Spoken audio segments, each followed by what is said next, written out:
Curso Bíblico Nova Perspectiva.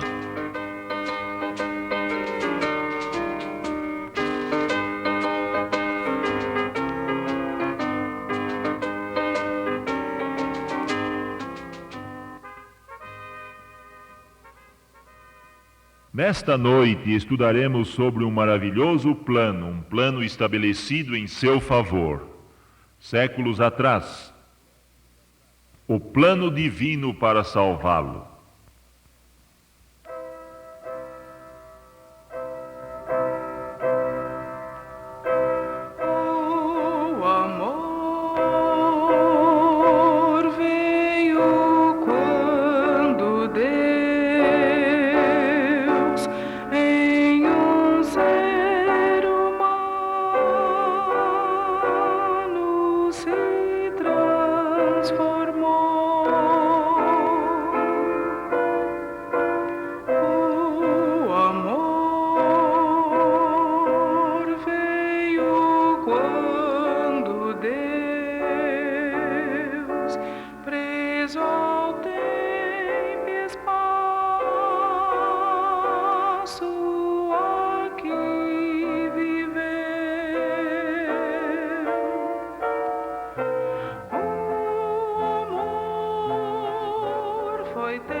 Deus tem um trono no céu, pois Ele é o Rei do universo e toda a criação é o seu reino. Todo o reino possui um governo que baseia-se em uma constituição. O Rei dos Reis e Senhor dos Senhores tem um governo baseado em leis eternas, que são uma transcrição do caráter do próprio Deus. Aqueles que desobedecem às leis do governo de Deus são pecadores, pois todo aquele que pratica o pecado também transgride a lei, porque o pecado é a transgressão da lei. Precisamos ser salvos de 3 coisas. Em primeiro lugar, necessitamos ser salvos da penalidade do pecado, pois todos pecaram e carecem da glória de Deus. e a penalidade ou salário do pecado é a morte. Em segundo lugar, precisamos ser salvos do poder do pecado. A mente humana, pela sua própria natureza, é contrária à natureza de Deus, à santidade. A Bíblia diz: o pendor da carne é inimizade contra Deus, pois não está sujeito à lei de Deus, nem mesmo pode estar. Educação, cultura, exercício da vontade, esforços humanos, todos têm o seu valor, mas não têm em si nenhum poder. Eles podem produzir um comportamento correto, mas não podem mudar o coração. A natureza humana é pecaminosa e está em conflito com a natureza divina. A natureza do homem precisa ser mudada para estar em harmonia com o caráter de Deus. Em terceiro lugar, precisamos ser salvos da presença do pecado. O apóstolo Paulo afirma: e o Deus de paz em breve esmagará debaixo dos vossos pés a Satanás. A seu devido tempo deixaremos este mundo de pecado para vivermos num lar celeste de justiça. O pecado será então destruído e a terra, purificada do pecado, será o cenário de nossa felicidade eterna. Pode o homem salvar a si mesmo do pecado? Os papagaios aprendem a falar como pessoas. Os chimpanzés são treinados a agir como seres humanos. Mas os papagaios falantes não são pessoas e nem o serão. Nem os chimpanzés imitadores se tornarão seres humanos apesar de suas ações. Sua natureza é totalmente diferente. Palavras e ações não podem transformá-los. Sobre a natureza do homem nós lemos: ninguém será justificado diante dele por obras da lei, em razão de que pela lei vem o pleno conhecimento do pecado. O bom comportamento de um criminoso não pagará pelos crimes que cometeu.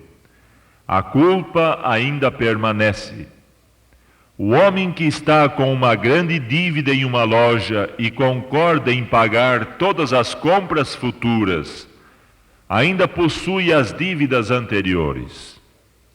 O homem, o pecador, ainda está desesperadamente em débito, mesmo sem tentar agir corretamente no futuro. Sua salvação depende inteiramente da graça de Deus. Mas não pode o pecador mudar sua natureza pecaminosa? Pode acaso o etíope mudar a sua pele ou o leopardo as suas manchas? Então poderíeis fazer o bem estando acostumados a fazer o mal. Jeremias capítulo 13, versículo 23. Não podemos purificar-nos do pecado, assim como o leopardo não pode livrar-se de suas manchas. Paulo nos recorda isto em sua epístola aos Romanos: porque eu sei que em mim, isto é, na minha carne, não habita bem nenhum, pois o querer o bem está em mim, não porém o efetuá-lo. Porque não faço o bem que prefiro, mas o mal que não quero, esse faço. Talvez tenham ouvido a história da águia que desceu à terra e então subiu ao céu com alguma coisa que se retorcia em suas garras.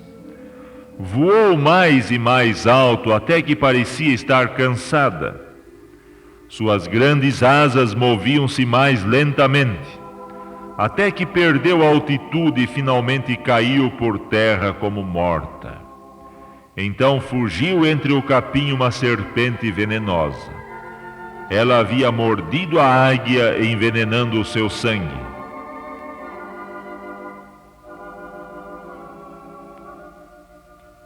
É o que ocorre em nossa experiência. A serpente do pecado traz-nos para baixo toda vez que tentamos fazer o bem. Por si mesmo, o pecador não pode erguer-se da sua natureza má. Não há então nenhuma esperança para o pecador, sim há um meio de escape. O Filho de Deus veio a esta terra para pagar o débito do pecado. Paulo diz-nos em Romanos capítulo 5, versículo 6, que Cristo morreu pelos ímpios. Isaías acrescenta: ele foi transpassado pelas nossas transgressões e moído pelas nossas iniquidades. A Bíblia expressa de modo maravilhoso qual é a parte de Deus em nossa salvação. Porque Deus amou ao mundo de tal maneira que deu o seu Filho unigênito para que todo o que nele crê não pereça, mas tenha a vida eterna. Deus provê perdão para os pecados passados, pois Jesus pagou o seu preço. Nós, através de Cristo, somos libertados de nossa culpa do pecado. Cristo foi tratado como nós merecíamos para que pudéssemos receber o tratamento a que ele tinha direito. Ele sofreu a morte que nos cabia para que recebêssemos a vida que a ele pertencia.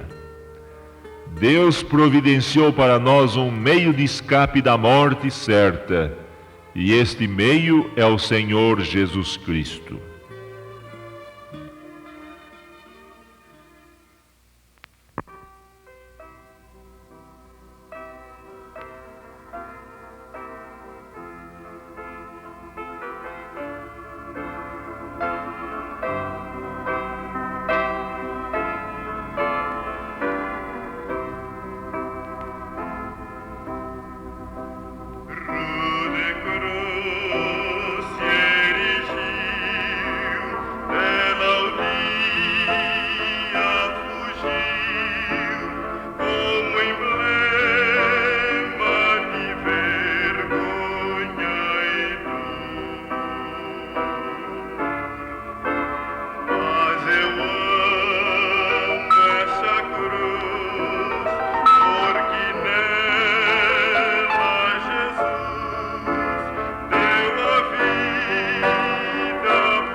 Mas Deus fez ainda mais do que isto por nós. Ele promete mudar a nossa natureza através da presença do seu Santo Espírito. A vitória será nossa, vitória sobre o pecado, se permitirmos que Deus mude o curso do pecado em nossa vida e nos torne novas criaturas. Eis o que Ele faz: dá-nos arrependimento pelo pecado, envia-nos seu Espírito para habitar em nós, dá-nos a Bíblia para nos confortar, nos fortalecer e nos guardar, abre o céu às nossas orações. E qual é a parte que o homem deve desempenhar em sua salvação? A primeira recomendação divina é: olhai para mim e sede salvos, vós todos os termos da terra, porque eu sou Deus e não há outro. Quando olhamos a Jesus e cremos nele como nosso Salvador, ficamos entristecidos por nossos pecados. Detestamos a nossa natureza pecaminosa e desejamos ser semelhantes a ele. Crê no Senhor Jesus e serás salvo, tu e a tua casa. Arrependei-vos, pois, e convertei-vos, para serem cancelados os vossos pecados. Jesus nos diz que a não ser que nos arrependamos, pereceremos. O pecador que se apega aos seus pecados e não quer se arrepender e deixá-los, perecerá com eles. Mas separação do pecado significa salvação através de Cristo. Se confessarmos os nossos pecados, Ele é fiel e justo para nos purificar de toda a injustiça.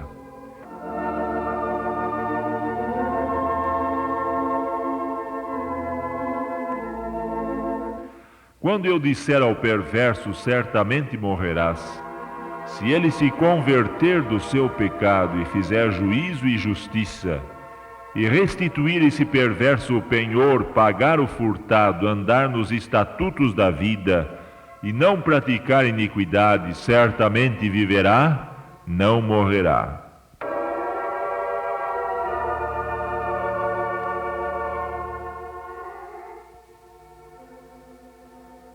Reuben Johnson cumpria sua pena na prisão de Andersonville. Muitos anos de sua longa sentença haviam passado. Certa manhã foi anunciado na Assembleia que seria concedido o perdão a um dos prisioneiros.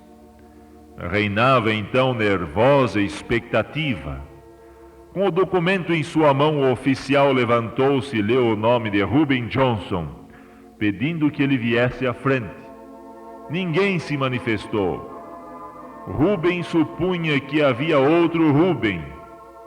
O oficial leu novamente Reuben Johnson. Reuben olhou à volta, olhou para trás, esperando que o homem surgisse de algum lugar. Seus movimentos chamaram a atenção do oficial, que apontando para ele exclamou: Reuben Johnson, é você mesmo que estou chamando. Finalmente o pobre Reuben entendeu que era ele que seria posto em liberdade. Ficara preso por tanto tempo que era difícil acreditar no que ouvia. Aproximou-se do oficial, estendeu-lhe a mão áspera e trêmula e pegou o papel que significava a sua liberdade. Lágrimas misturadas com arrependimento e gratidão caíam-lhe pelas faces enrugadas. Ele agora estava livre. O perdão para todos os pecadores já tem sido oferecido. É só o pecador aproximar-se de Deus para recebê-lo.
Senhor, tem misericórdia de mim por causa do teu grande amor.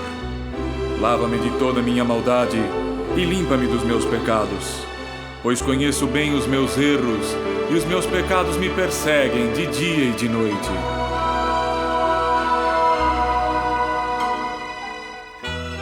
Cria em mim, ó Deus, um coração puro, e coloca em mim um espírito reto. Não me abandones e nem tires de mim o teu Santo Espírito. Dá-me de volta a alegria da tua salvação e o desejo sincero de te servir.